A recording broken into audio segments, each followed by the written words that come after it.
What's up, J Fusion fans, and welcome back to another video. Now, don't mind the hair, I just tied it to the back like so. And if it were any longer, I would probably be trying to pull off a Tetsuo Dai Shinji. But anyways, welcome to a brand new video, and today we're going to talk about the villains of Kamen Rider Saber.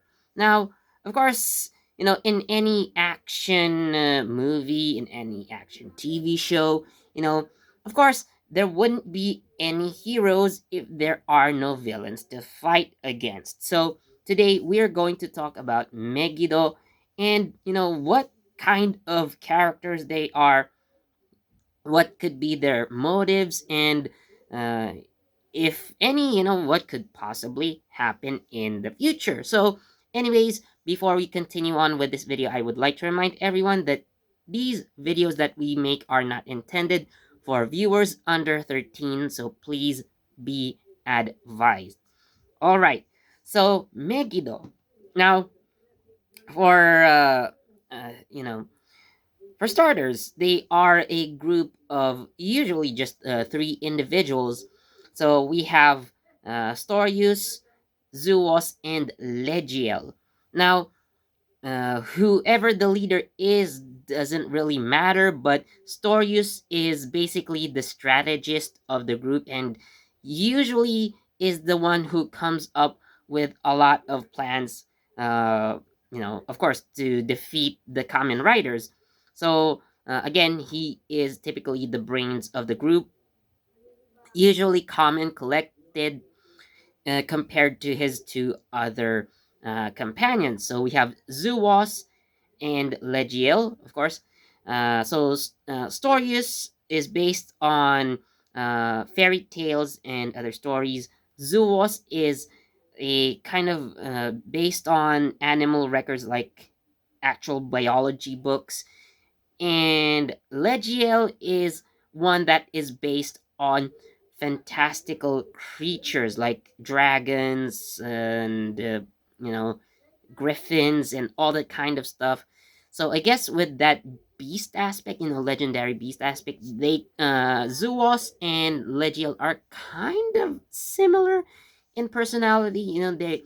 They kind of have brash attitudes at times. Like they're the ones who are hot-headed and usually raring for a fight, while again stories on the other hand is the calm and collected one, like he keeps the group together. Now, we usually see all three of them together, but we cannot forget one other member, which is Desast. Now, Desast is kind of an enigma, so to say. Now, he is obviously a monster, but unlike the other three Megiddo generals, as we would say, Desast lacks a human form. So again, the other three, Storius, Legiel, and Zuos, they can switch between their uh, monster and human forms, but Desast is stuck to his monster form for whatever reason.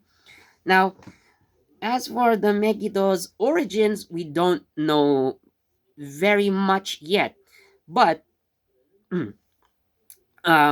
what they've been doing recently, starting with the Yeti Megiddo, they appear to be,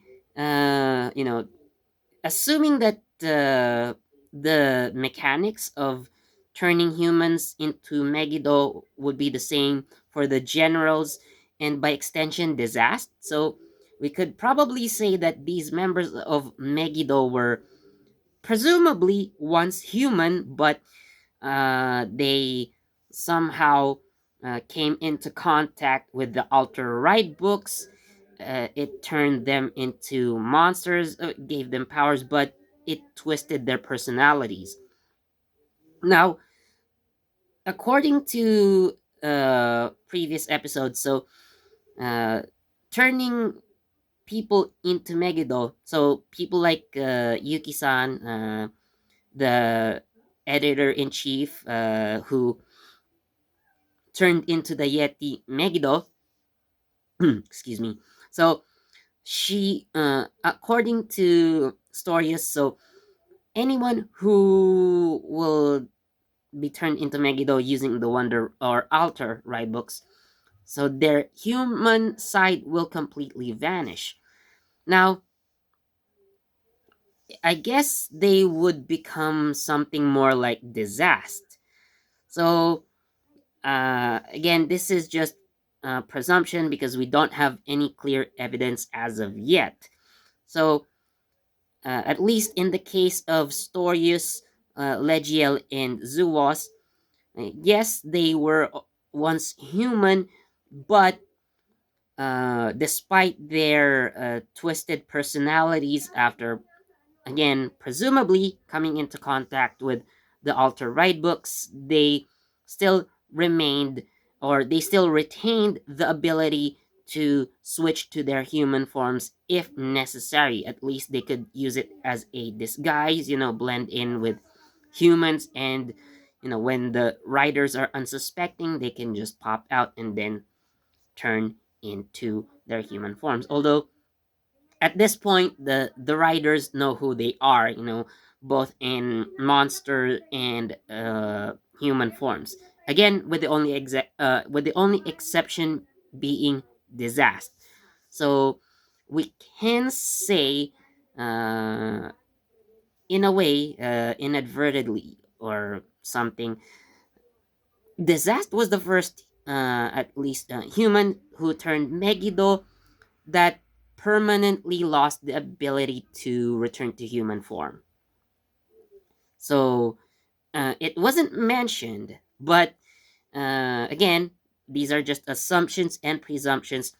Whatever happened or whatever would happen to people, at least in the modern day, who become Megiddo, permanently become monsters again. That was the plan with the Yeti Megiddo.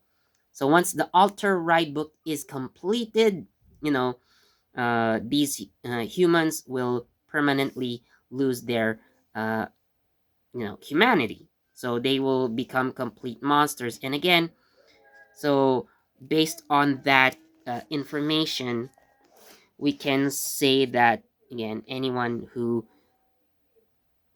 at least today, anyone who transforms into Megiddo becomes monsters completely.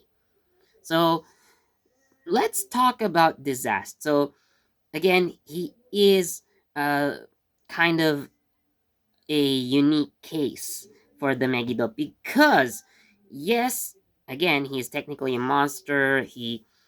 But he isn't really working with the other three generals. He seems to have his own agenda, and he was defeated before, apparently, 15 years before the start of the show.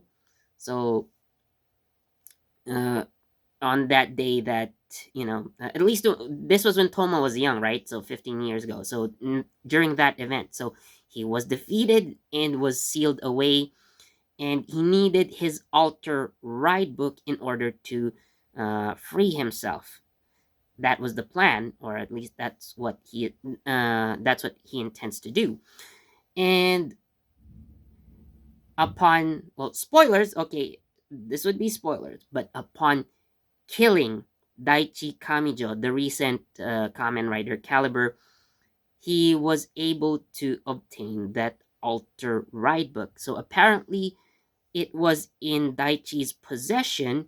So without it, he cannot free himself. So I'm not sure if Desast could probably regain a human form or something. We don't know yet. So because after that he just vanished. After the defeat of Kamen Rider Caliber, he just vanished. So uh, if you notice, I didn't mention Reika Shindai here because I do think she's not Megiddo, but I'm definitely seeing a pattern where uh, she and whoever she's working for, they're going to be completely different entities. So it's possibly an enemy that even the Megiddo aren't aware of, or even if they aware of it, uh, they don't know, they may not know exactly who this other enemy could be. So uh, it's going to be an interesting three-way, amongst the common riders. Well, if they get themselves to work together again, because so far everybody thinks of Toma as an enemy, and by extension, they also are, they're also fighting Yuri.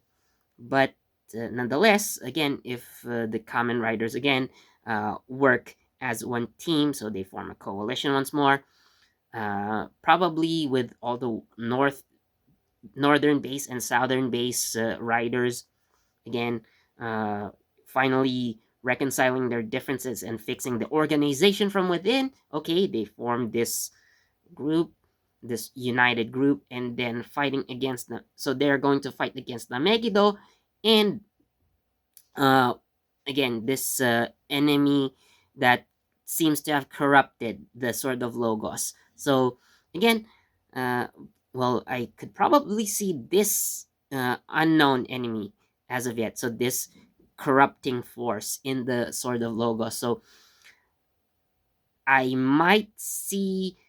Well, there are two possible things. So the Megiddo and this future threat may work together, or they would also fight. So again, I'm actually more interested in that three-way part. So who knows what could happen? But yeah, what do you guys think of the Megiddo? Personally, my favorite. Well, I can't say yet, but it's definitely a choice between Zuos and Legiel. Actually, Legiel's design is quite, no, like interesting to me. Storius is also kind of nice. Zuos, maybe design wise as monsters, my least favorite would be Zuos. Desast is a bit interesting, so but I guess I probably would be leaning more into Legiel, but yeah.